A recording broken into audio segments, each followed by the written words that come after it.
Hi hello नमस्कार. कशा आहात तुम्ही सगळे? आय होप तुम्ही सगळे खूप मस्त आणि मजेत असाल. मी तेजस्विनी तुमच्या सर्वांचं स्वागत करते आपल्या यूट्यूब चॅनलमध्ये. तर आज खूप दिवसांनी मी माझ्या माहेरी निघाले. तसंही ती 4 ते 4.5 महिने झाले असतील मी माहेरी जाऊन. दिल्लीहून आल्यापासून मी एकदा सुद्धा अजून माहेरी गेले नाही, कारण की जायचं होतं मला.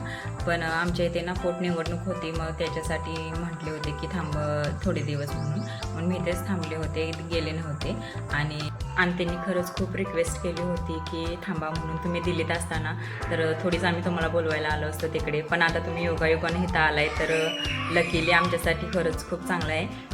तुमचं एक मत पण खूप महत्त्वाचं आहे असं ते म्हणत होते.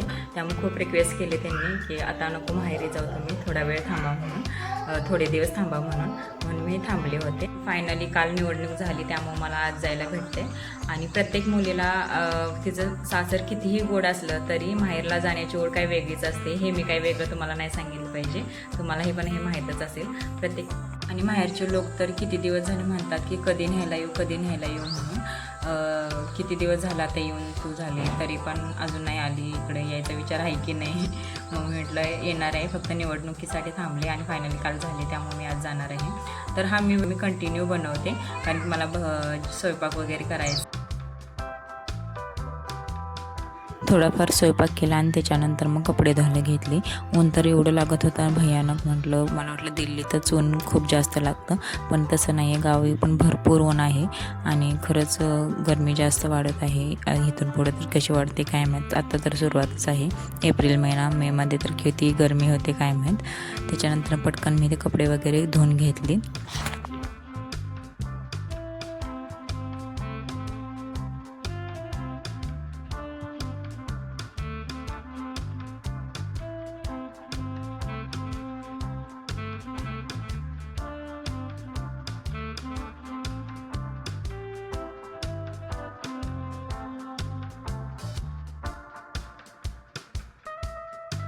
आणि शेतातून ना आता त्यांनी आंबे आणले होते, इतके गोड होते ना, खरंच खूप छान लागत होते. दिल्लीमध्ये ह्याच्या आधी आम्ही आंबे खात होते ना, एवढे ते पानसट होते ना, गोड तर नाहीच आणि चव पण नाही त्या आंब्यांना. पण गावाकडच्या आंब्यांना खूप चांगली चव असते, खूप गोडसर, खूप छान वाटत होते खायला. त्यामुळे मुली पण खूप एन्जॉय करत होते.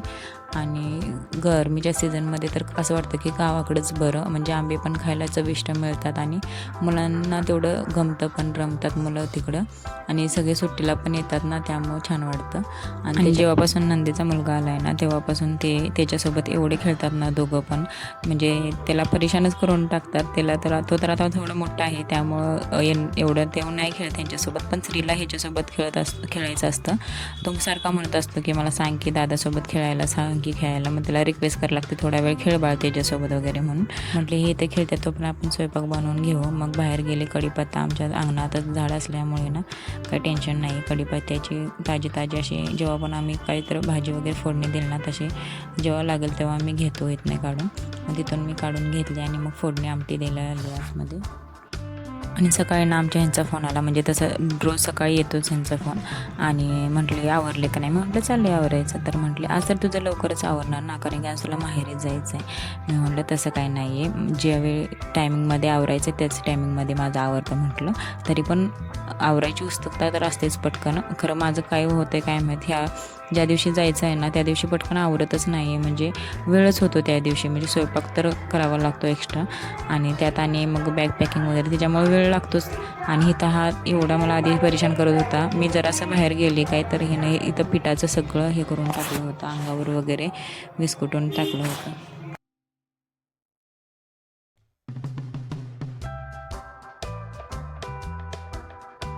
हे बघून तर माझं इतकं डोकं फिरलं होतं ना, बापरे. म्हटलं आता ह्याला काय करायचं, पण काहीच करू शकत नाही. ते इग्नोर केलं आणि पटकन स्वयंपाक करायला घेतला, कारण दादाला फोन केला. दादा म्हटला मी निम्म्या वाटत आले. मग म्हटलं हा येऊपर्यंत स्वयंपाक तर कंप्लीट झाला पाहिजे. मग राहिलेला स्वयंपाक वगैरे आम्ही करून घेतला आणि त्याच्यानंतर मग पटकन आवरायला घेतलं.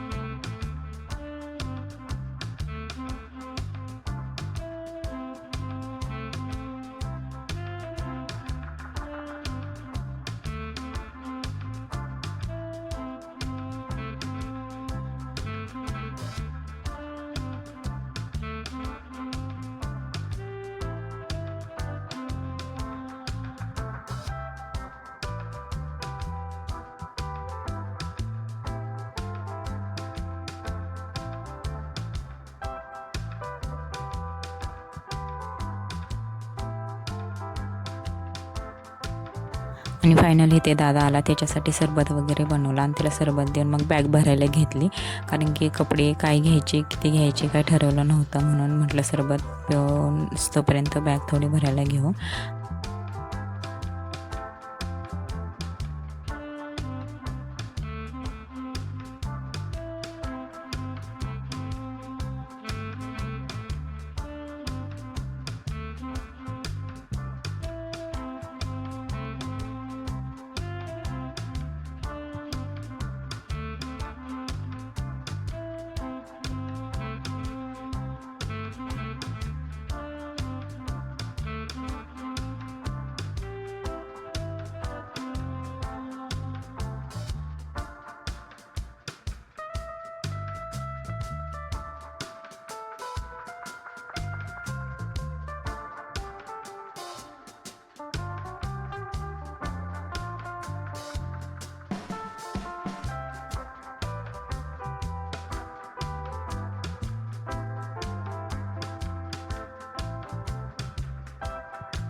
मग फायनली बॅग पण भरून झाली आणि मग त्याला जेवायला ताट केलं. म्हटलं हा जेवपर्यंत आपले कपडे वगैरे मुलांना घालून होतील, आपलं पण आवरून आले सगळं, म्हणून आधी जेवू घातलं ह्याला आणि मग तयारी करायला घेतली आमची.